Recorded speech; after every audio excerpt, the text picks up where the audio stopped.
자, 해가 바뀌었습니다. 2020년 이제 막 문을 여는 시점인데, 자, 그렇다면 올해 부동산 어떤 방향으로 가야 되는가, 이런 점을 좀 잡아주신다고 합니다. 그렇다면 이 세 가지 방향 어떤 건가요?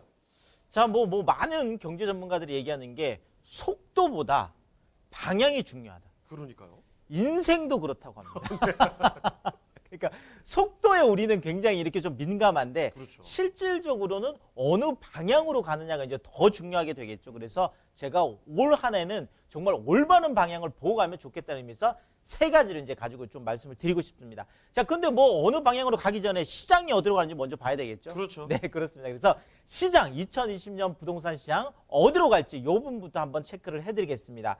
자, 일단 공기업경제연구소 그러면 사실 국가와 이렇게 좀 친한 곳들이잖아요. 그러면 아무래도 보통 이제 그 정부에서 생각하는 것들은 올 한 해도 좀 부동산이 하락한다든지 아니면 부동산 시장이 이제 12.16 대책이 나왔으니까 이제 좀 조정이 된다든지 이런 좀 전망을 내기를 좀 바라고 있을 텐데요. 그럼에도 불구하고 공기업연구소에서까지도 지금 올 한 해 오히려 부동산이 상승하겠다. 특히나 서울 집값 같은 경우에는 상승하겠다. 이런 얘기들을 하고 있습니다. 대표적인 것들이 이제 주택금융공사에서 하고 있는 이제 주택금융연구원이라고 있는데 지금 이쪽에서도 그런 얘기들을 하고 있고 또 LH 쪽에 있는 토지주택연구원이라고 있습니다. 이쪽에서도 올 한 해 서울의 부동산 가격이 올라갈 수밖에 없겠다. 이런 연구 결과들을 발표를 하고 있는데 물론 속도적인 측면에서는 좀 조절이 되겠다. 자, 그렇지만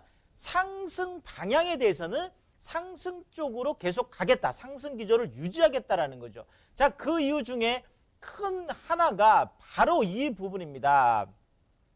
결국 이제 한국은행에서 이제 이주열 총재가 얘기를 했죠.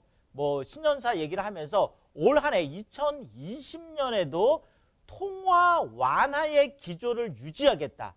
자, 통화 완화의 기조를 유지하겠다는 건 당연히 지금 1.25%라는 대한민국이 생기고 나서 가장 낮은 이 기준금리를 그냥 유지를 하거나 아니면 지금 이란하고 지금 미국하고도 그렇죠. 지금 굉장히 위기 이제 즉발 상황이 되고 또 사실 세계 글로벌적인 이렇게 상황들이 올 한 해도 또 국내 내수 같은 게 그렇게 막 이렇게 호황이라고 보기는 좀 어렵거든요. 자, 그렇다 보니까 지금 또 많은 전문가들은 자, 이런 상황에서 이주열 총재가 이 얘기를 한 거는 상반기 중에 어쩌면 기준금리를 한 번 더 인하할 수도 있겠다라는 얘기들이 나오고 있습니다. 자, 그렇다면 정말 대한민국이 한 번 더 경험해보지 못한 정말 1.0% 시대의 기준금리를 갈 수도 있겠다. 결국 기준금리가 낮다라는 거는 그만큼 통화량이 많이 늘어나고 그렇죠. 통화량이 넘쳐난다라는 이런 얘기가 되다 보니까 그런 측면에서 부동산이라는 거는 통화량과 지금 2,800조가 넘는 이 통화량, 그 다음에 1,117조의 어마어마한 유동자금, 이런 것들이 결국 부동산 시장을 계속 떠받쳐 갈 수밖에 없겠다라는 이런 측면에서 지금 상승 얘기를 하고 있고요. 자, 또 하나가 지금 계속 나오고 있는 그렇죠. 공급 물량에 대한 얘기가 되겠죠. 지금 서울시하고 지금 또 시장 민간 쪽하고 지금 이런저런 신경전으로 서울시 같은 경우에는 공급 충분하다 이런 얘기들이 있고 자, 지금 또 한쪽에서는 공급 물량이 부족하기 때문에 계속 서울시장 올라갈 수밖에 없겠다. 공급 공포다. 이런 얘기들이 있는데 자, 어느 이야기가 맞을까요? 사실은 제가 볼 때는 두 이야기가 다 맞다 이렇게 볼 수가 있겠습니다. 자, 일단은 우리나라도 거의 지금 103% 그러니까 이미 형식적인 그러니까 통계량적인 주택 보급률은 100%를 넘어섰고 지금 서울도 거의 이제 100% 가까이에 와 있습니다. 이렇다 보니까 단순하게 주택 보급량만 가지고 얘기하기에는 조금 부족한 게 뭐냐면 지금 많은 분들이 집이 부족하다, 가보니까 매물이 없더라 이렇게 얘기하는 것들은 소위 말하는 우수한 것들이거든요. 그러니까 말 그대로 집이 없는 게 아니라 살고 싶은 집이 없는 거예요. 자, 이런 것들을 보고 우리가 질적인 부족이다 이렇게 얘기를 하는데요. 특히나 지금 많은 사람들이 원하는 것들은 강남이라든지 아니면은 지금 한강 가까운 쪽에 있는 이런 신축들, 새 아파트들 이런 걸 원하고 있거든요. 자, 그런데 많은 분들이 이걸 원하고 있음에도 불구하고 지금 재건축 이제 올 5월 달 이제 끝나고 나면 그렇죠. 민간택지 분양가 상한제가 본격적으로 시행되면 더 이제 공급되기 어렵죠. 지금 재개발 같은 경우에도 지금 한남 3구역 같은 경우에도 실질적으로 지금 어려워지고 있기 때문에 이런 부분들 속에서 많은 분들이 공급 가뭄이 오겠다. 더더구나 지금 아까 말씀드렸던 그 공기업 쪽에서도 이런 얘기들을 하고 있는 연구소들도 하고 한국주택금융연구원에서도 얘기하고 있는 게 이거거든요.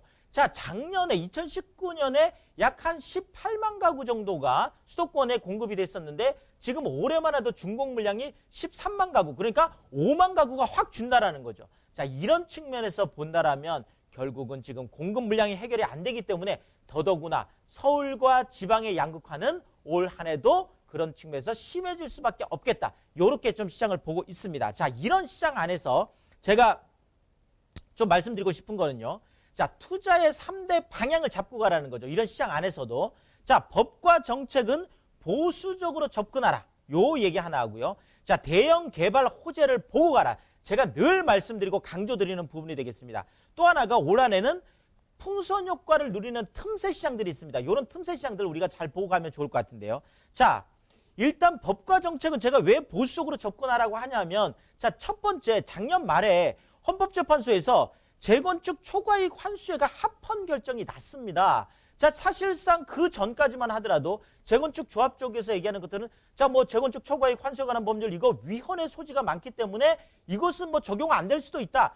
이렇게 좀 낭만적으로 기대를 하다 보면 이렇게 합헌 결정이 나면 결국은 재건축 부담금을 내가 내야 되는 상황이 오거든요. 자, 그렇다면 내가 투자를 할 때 아예 이런 것들이 아직 뭐 위헌 결정이 안 났다라고 하면 그냥 생각을 하는 거예요. 내가 재건축 투자할 때는 재건축 부담금을 낼 수도 있다. 그것을 기준으로 해서 손익을 따져봐야 된다라는 거죠. 자, 이번에 한남 3구역 같은 경우에도 그렇죠.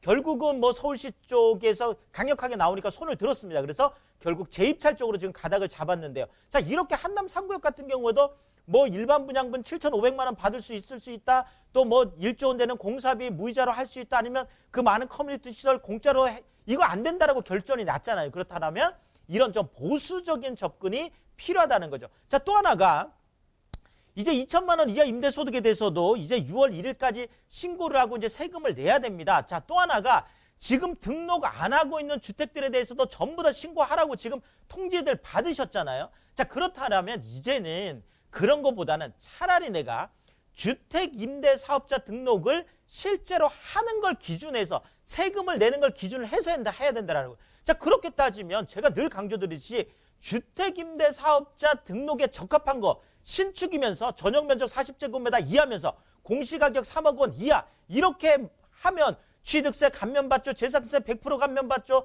임대수익세 75%까지 감면받을 수 있죠. 일가구 1주택 비과세대 그대로 보면서 99채까지도 그렇죠. 장기보유 특별공제 75%까지 공제받는 거 뭐 어마어마한 혜택들이 있거든요. 자, 그러니까 결국은 제도권 안에서 해답을 찾는 이런 방법들 제가 제안을 드리겠고요. 자, 또 하나가 대형 개발 호재들 올해도 엄청나게 쏟아지고 있습니다. 자, 규제만 보고 가면 할 게 아무것도 없어요. 2019년에도 규제를 보고 가셨던 분들은 많이 힘들었습니다. 결국 호재를 가지고 가셨던 분들이 결국 그 방향으로 가신 분들이 결국 웃었거든요. 마지막에는. 자, 그런 측면에서 산마 여청룡 3마리 말 그렇죠. 여청룡 여의주를 물고 청룡 하늘로 올라가는 제가 산마 여청룡. 자, 삼성 그렇죠. 국제기로 복합지구 있는 곳이죠. 마곡지구 지금 엄청나죠. 자, 여의도 지금 떠들썩합니다. 자, 청량리 지금 엄청나죠. 자, 용산도 개발 이슈가 엄청나게 쏟아지고 있습니다. 그래서 올해는 3마리 말, 그 다음에 여의주 물고 올라가는 청룡 이쪽으로 보고 투자하시면 되겠습니다.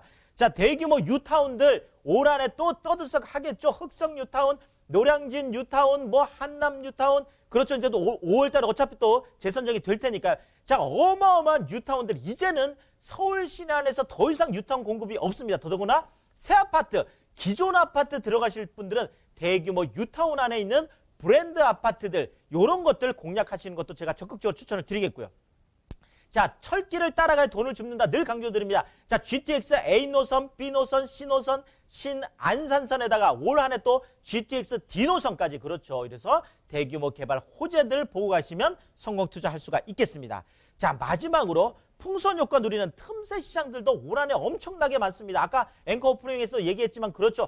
옛날에는 우리가 쳐다보지도 않았던 그렇죠. 금천구, 관악구 뭐 이런 부분들도 요즘 금광구 뭐 이쪽에 또 위쪽에도 그렇죠. 뭐 많은 창동이라든지 이런 쪽들까지도 지금 뭐 이런 부분들을 우리가 이제 생각을 해야 되는 거예요. 노도강, 금강구 뭐 이런까지. 자, 그래서 그런 부분들 특히나 이제 9억 원 이하의 신규 아파트 청약시장들 굉장히 뜨겁습니다. 몇백 대 일 지금 뭐 수천 대 일까지 지금 나오고 있거든요. 수도권 안에서. 그래서 9억 이하의 신규 아파트 시장은 이쪽으로 그러니까 대출도 나오고 편안하게 진행할 수 있는 것들이죠. 자, 9억에서 15억 이 사이에 똘똘한 한 채들도 챙겨서 우리가 투자하시면 될 것 같고요. 자, 최근에 오피스텔 쪽이 엄청나게 상승을 보이고 있습니다. 지금 2분기 동안 매매량이라든지 지금 뭐 매매가 엄청나게 올라가고 있습니다. 자, 그렇다고 해서 오피스텔 투자 함부로 또 하시면 안 되죠. 옥석을 가리시면서 늘 말씀드리는 3대도심이라든지 한강 가까운 쪽이라든지 일자리가 늘어나는 곳이라든지 무조건 역세권 쪽으로 하라는 개발 호재 보고하라는 이런 쪽에 옥석을 가리면서 올 한해도 투자한다면 성공 투자할 수 있겠다. 이렇게 정리 드리겠습니다.